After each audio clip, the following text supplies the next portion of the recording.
मुख्यमंत्री बच्चनलाल शर्मा का जर्मनी दौरा संपन्न हो गया है। म्यूनिक में स्थित फ्लिक्स बस के मुख्यालय का दौरा किया। कंपनी के वरिष्ठ प्रबंधन से मुलाकात भी की गई। आगामी rising Rajasthan global investment summit 2024 की जानकारी दी। राजस्थान में निवेश के विविध अवसरों, अत्याधुनिक बुनियादी इंफ्रास्ट्रक्चर और प्रगतिशील नीतियों के बारे में विस्तृत जानकारी प्रदान की गई। राज्य में परिवहन क्षेत्र में सहयोग और विकास की संभावनाओं पर भी चर्चा की गई। मुख्यमंत्री ने कहा कि राजस्थान में भी सार्वजनिक परिवहन को आधुनिक बनाने, पर्यावरण अनुकूल वाहनों को प्रोत्साहित करने और डिजिटल प्लेटफॉर्म्स के माध्यम से यात्री सुविधाओं में वृद्धि करने को प्रतिबद्ध है सरकार। और मुख्यमंत्री जिस तरीके से राइजिंग राजस्थान को लेकर इन्वेस्टर्स को प्रोत्साहित करने, उनको आकर्षित करने की बार बार कोशिश कर रहे हैं, इससे कहा जा सकता है कि ये मुमकिन है, ये संभावना है कि अभी तक जितने भी समिट इस तरीके के पूर्ववर्ती सरकारों ने किए हैं, उनमें और इसमें दो बेसिक अंतर है। पहला, वर्तमान में भारत की छवि बहुत ज्यादा बदली है। इसके अलावा राजस्थान क्षेत्रफल के आधार पर भारत का सबसे बड़ा प्रदेश है और सोलर एनर्जी, रिन्यूएबल एनर्जी की अपार संभावनाएं राजस्थान में है। इसके अलावा अमूमन जो इस तरीके के समिट होते हैं वो सरकारों के अंतिम दौर में होते हैं, जब चुनाव होने होते हैं।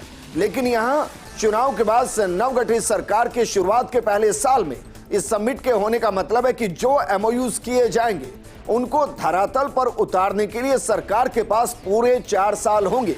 और इसलिए इस पर सबकी नजर टिकी है कि अगर मैक्सिमम एमओयू होते हैं तो क्या उनमें से मैक्सिमम का एग्जीक्यूशन धरातल पर किया जाएगा।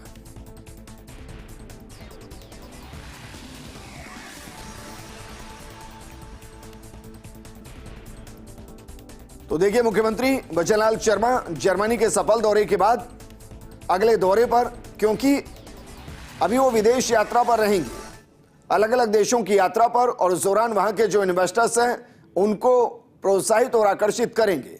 मेरे सहयोगी ऐश्वर्या प्रधान जुड़ गए। ऐश्वर्या, बतौर राजस्थानी मैं इसको लेकर एक्साइटेड इसलिए हूं क्योंकि ये सरकार के शुरुआत के पहले 1 साल में होने वाली समिट है और इसका मतलब यह है कि मैक्सिमम एमओयूज होने के साथ जो निवेशक होंगे वो इस बात से भी आकर्षित होंगे कि यहां जल्दी से सरकार नहीं बदलनी, चेहरा नहीं बदलना, कमिटमेंट नहीं बदलनी, और 4 साल में किसी भी कंपनी का एग्जीक्यूशन जमीन पर हो सकता है। यहां से जो एमओयूज होंगे उनकी डिलीवरी बढ़ती है।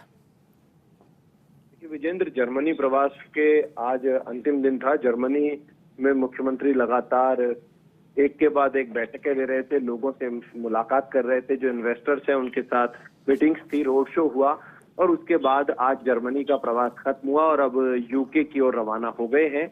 और मुख्यमंत्री जो हैं वो यूके लगभग पहुंचने वाले हैं। उनके साथ एक पूरा प्रतिनिधि मंडल है और उस प्रतिनिधि मंडल में उप मुख्यमंत्री दिया कुमारी है, एसीएस शिखर अग्रवाल है, आरती डोगरा है, रोहित गुप्ता है, इन सभी का प्रतिनिधि मंडल है। आज एक तो फ्लिक्स बस के मुख्यालय का दौरा किया है। म्यूनिक में फ्लिक्स बस का मुख्यालय है और वहां पर सार्वजनिक परिवहन को और ज्यादा मॉडर्न कैसे बनाया जाए और पर्यावरण के अनुकूल जो वाहन है उन्हें प्रोत्साहित किया जाए। डिजिटल प्लेटफॉर्म्स के माध्यम से ये जो परिवहन की व्यवस्थाएं हैं उन्हें सुदृढ़ कैसे किया जाए, ऐसे विषयों को लेकर मुख्यमंत्री की यहाँ पर मीटिंग हुई। उसके अलावा पर्यटन के क्षेत्र में भी इस तरीके से नवाचार किए जा सकते हैं, इस विषय को लेकर भी बातचीत हुई। और जो राजस्थान सरकार की अब तक की पहल है कुछ दिनों में, उसे लेकर दिया कुमारी ने एक प्रेजेंटेशन दिया, क्योंकि पर्यटन जो महकमा है उसे वो अच्छे से समझती है, पहचानती है, देख रही है। और मुख्यमंत्री ने भी पूरा प्रेजेंटेशन दिया राजस्थान को लेकर। तो आज की जो ये बैठक थी ये भी एक सफल बैठक रही, अच्छी बैठक रही। इसमें अब निवेश ओवरऑल कितना बढ़ पाएगा ये देखने वाली बात होगी, लेकिन जो एमओयूज हो रहे हैं उनसे पता लग रहा है कि एमओयूज अच्छी संख्या में हो रहे हैं, एक रिकॉर्ड बनने की तरफ जा रहे हैं और राजस्थान सरकार का रिकॉर्ड बनने वाला है। और अब देखना होगा कि यूके की यात्रा कितनी महत्वपूर्ण होगी, क्योंकि यूके में मेरे ख्याल से मोटे तौर पर हम आंकड़े जुटाते हैं तो यूके में राजस्थानियों की भी एक बहुत बड़ी संख्या है, अच्छी खासी संख्या में राजस्थानी रहते हैं। उन्होंने यूनियन भी बना रखी है, तो वो लोग भी मुख्यमंत्री का वहां पर स्वागत सत्कार करेंगे, उनकी मीटिंग्स करवाएंगे। और वो लोग भी किस तरीके से राजस्थान में अपना योगदान दे सकते हैं, इसे लेकर मुख्यमंत्री के साथ चर्चा करेंगे। प्रवासियों के साथ भी चर्चा होगी और रोड शो भी मुख्यमंत्री लंदन में करेंगे। जी बिल्कुल ऐश्वर्या, शुक्रिया तमाम जानकारी हमारे साथ साझा करने के लिए।